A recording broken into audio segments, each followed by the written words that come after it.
Imagine a weapon so powerful it can conquer nations without firing a single arrow, topple empires without a battlefield, and control generations without chains or armies.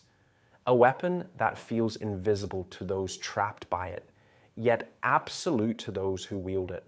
A weapon that does not announce itself with violence, but arrives quietly through promises, contracts, and obligation. That weapon is debt. Long before tanks, missiles, or modern banks existed, debt quietly reshaped the balance of power in human history. In ancient Mesopotamia, debt was already a mechanism of control, binding farmers to temple elites and ruling classes through loans that could never realistically be repaid, forcing families into servitude not through brute force, but through obligation and law. Crops failed, interest accumulated, and what began as assistance slowly transformed into lifelong dependence. As civilizations expanded, so did the sophistication of this weapon. In ancient Greece, debt turned free citizens into slaves, destabilizing entire city-states and igniting revolts that threatened social collapse, until leaders like Solon recognized that unchecked debt was not just an economic issue, but a political and moral one capable of destroying democracy itself. Rome absorbed these lessons, but applied them differently. At first, debt was a private contract between citizens, yet as the Republic expanded, debt became systemic. Soldiers returned from years of war to find their land seized by creditors, their families displaced, and their independence erased, forcing them into reliance on elites who consolidated wealth and influence. Over time, Rome learned that debt could be used not only to control its own population, but to dominate others. Provinces were drained through tribute, loans, and financial obligations that made resistance economically impossible. Rome did not always conquer with legions. It conquered by indebting allies, extracting resources while maintaining the illusion of autonomy. As centuries passed, debt evolved alongside institutions.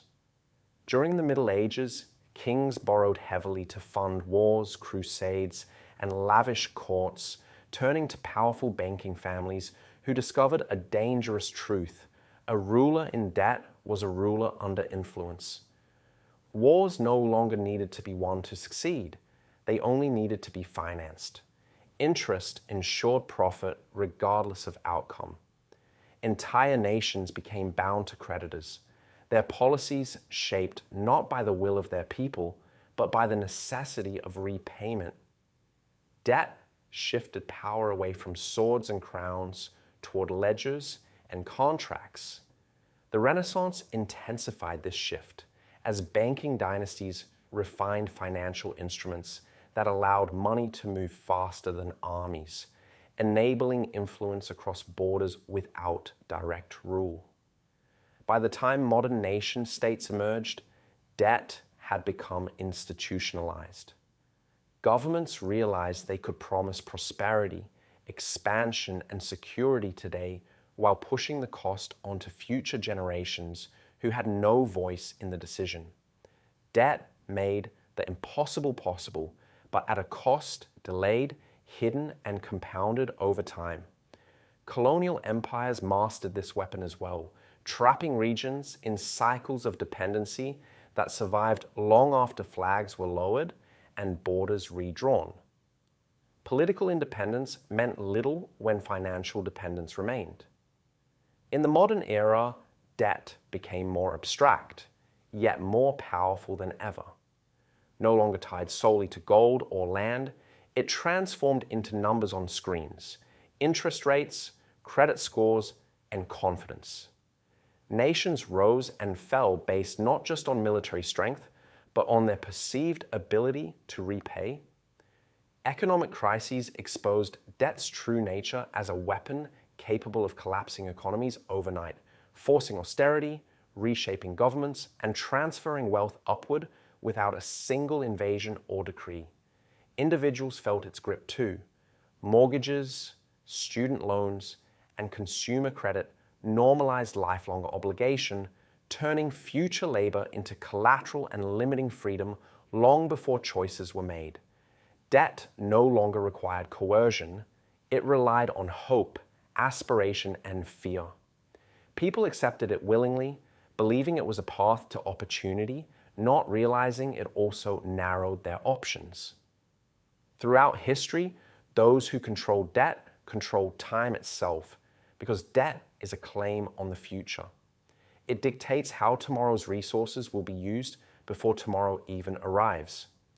That is why debt outlived every empire, every ideology, and every weapon made of steel. It adapts to culture, disguises itself as progress, and convinces rather than conquers. And unlike armies, it does not retreat when exposed. Today, debt remains the most powerful weapon ever created, not because it destroys instantly, but because it reshapes behavior slowly, quietly, and permanently. Empires once fell when their armies were defeated, but now they fall when confidence collapses, when obligations outweigh belief, and when the future is spent before it. Can be lived.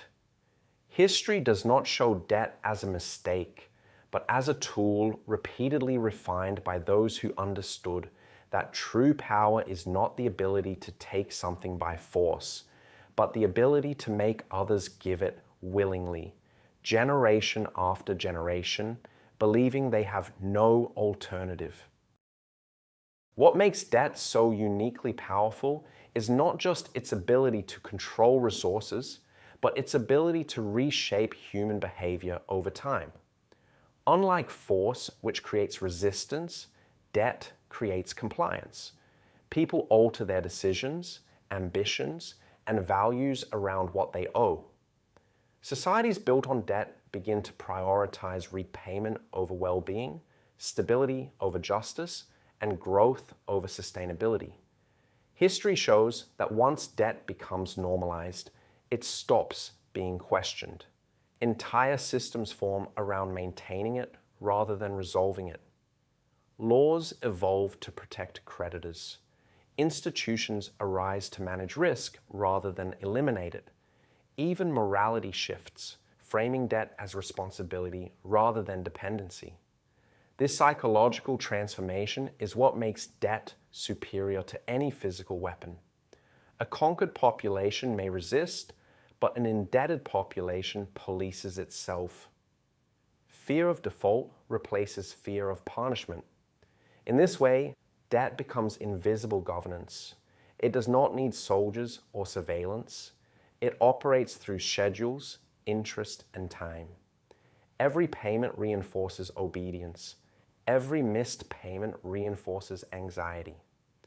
Over generations, this creates a culture where future labor is assumed, where freedom is postponed, and where collapse feels like personal failure rather than systemic design. This is why debt survives every crisis. When systems fail, debt is not erased, it is restructured. Losses are socialized, obligations preserved, and control maintained. History repeats this pattern endlessly, not because people forget, but because debt adapts faster than resistance. It presents itself as necessity, then stability, then inevitability. And by the time its consequences are fully visible, the future has already been pledged away.